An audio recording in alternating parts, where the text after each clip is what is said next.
پھر فرشتوں سے کہا آدم کو سجدہ کرو۔ اس حکم پر سب نے سجدہ کیا مگر ابلیس سجدہ کرنے والوں میں سے نہ تھا۔ فرمایا اچھا تو یہاں سے نیچے اتر، تجھے حق نہیں کہ یہاں بڑائی کا گھمنڈ کرے، نکل جا کہ در حقیقت تو ان لوگوں میں سے ہے جو خود اپنی ذلت چاہتے ہیں، اب روزہ جزا تک تجھ پر لعنت ہے۔ پھر ہم نے آدم سے کہا تم اور تمہاری بیوی دونوں جنت میں رہو اور یہاں جو چاہے کھاؤ، مگر اس درخت کا رخ نہ کرنا ورنہ تم ظالموں میں سے شمار ہوگے۔ یہ قصہ ہے ہمارے بابا آدم علیہ السلام کا۔ حضرت آدم علیہ السلام سب سے پہلے انسان ہے جن کو اللہ تعالیٰ نے دنیا میں بھیجا، اور سب سے پہلے نبی حضرت آدم علیہ السلام ہی ہے۔ آپ ہی کی اولاد ساری دنیا میں پھیلی۔ آپ کا ذکر قرآن پاک میں 19 بار آیا ہے۔ جب اللہ تعالیٰ نے دنیا کو آباد کرنے کا ارادہ کیا تو فرشتوں سے کہا میں دنیا میں اپنا ایک نایاب قافلہ بنانا چاہتا ہوں۔ تو فرشتوں نے کہا اے اللہ، تو دنیا میں ایسے شخص کو نایاب بنانا چاہتا ہے جو خرابیاں کرے اور خون کرتے پھرے۔ ہم تیری تعریف کرنے کے ساتھ تیری تسبیح اور تیری پاکی بیاں کرتے ہیں۔ اللہ تعالیٰ نے فرمایا میں وہ باتیں جانتا ہوں جو تم نہیں جانتے۔ اللہ تعالیٰ نے آدم علیہ السلام کو سب چیزوں کے نام سکھا دیے، پھر ان کو فرشتوں کے سامنے کیا اور فرمایا مجھے ان کے نام بتاؤ۔ انہوں نے کہا تو پاک ہے، جتنا علم تو نے ہم کو بخشا ہے اس کے سوا ہم کو کچھ نہیں معلوم۔ پھر اللہ تعالیٰ نے فرشتوں کو حکم دیا کہ تم حضرت آدم علیہ السلام کو سجدہ کرو، تو وہ سب سجدے میں گر پڑے مگر شیطان نے سجدہ نہ کیا۔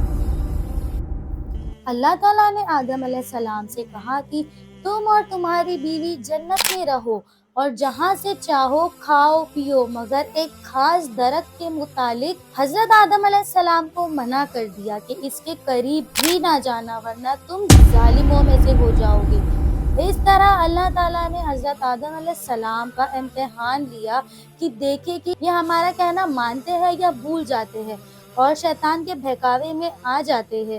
شیطان جو پہلے ہی حضرت آدم علیہ السلام سے ناراض تھا کہ ان کی وجہ سے اللہ تعالیٰ کے دربار سے نکالا اور اللہ تعالیٰ کی لعنت اس پر ہوئی، اور اس نے قسم کھائی تھی کہ میں حضرت آدم اور اس کی اولاد کو قیامت تک بھٹکاتا رہوں گا، کہ اللہ تعالیٰ کا کہنا نہ مانا اور خوب برائیاں پھیلائی۔ وہ حضرت آدم علیہ السلام اور ان کی بیوی حضرت حوا علیہ السلام کو برابر بہکاتا رہا۔ اس درخت کا پھل تم ضرور کھاؤ، اس کے کھانے سے تم فرشتے بن جاؤ گے، جنت میں سے کبھی نہ نکلو گے۔ آخر ایک دن حضرت آدم اور ان کی بیوی حوا بھول سے شیطان کے بہکاوے میں آ گئے اور درخت کا پھل کھا لیے۔ پھل کھاتے ہی جنت کا لباس ان کے بدن سے غائب ہو گیا اور وہ جنت کے پتوں سے اپنے جسم کو چھپانے لگے۔ اللہ تعالیٰ نے آدم علیہ السلام سے کہا ہم نے کہہ دیا تھا کہ اس درخت کے پاس بھی نہ جانا اور شیطان کے کہنے میں نہ آنا، اور وہ تمہارا دشمن ہے، تم اس کے کہنے میں آ گئے۔ اب تم اور حوا جنت سے جاؤ، دنیا میں جا کر رہو۔ حضرت آدم علیہ السلام کو جنت سے نکالنے اور شیطان کے بہکاوے میں آنے کا بہت رنج ہوا اور بہت عرصے تک اللہ تعالیٰ سے معافی مانگتے رہے اور روتے رہے کہ اللہ تعالیٰ مجھے معاف کر دے۔ آخر اللہ تعالیٰ کو رحم آیا اور آدم علیہ السلام کو یہ دعا سکھائے کہ اے ہمارے رب، ہم نے اپنے اوپر ظلم کیا اور تو ہم پر رحم نہیں کرے گا تو ہم بڑا نقصان اٹھانے والوں میں سے ہو جائیں گے۔ تو حضرت آدم علیہ السلام نے یہ دعا بہت گڑ گڑا کر مانگی، اور اللہ تعالیٰ بہت رحم کرنے والے ہیں۔ جب کوئی بندہ گناہ کر لیتا ہے اور سچے دل سے توبہ کر لیتا ہے تو کہ اے اللہ یہ گناہ تو مجھ سے غلطی سے ہو گیا، آئندہ نہیں کروں گا، وہ معاف کر دیتا ہے۔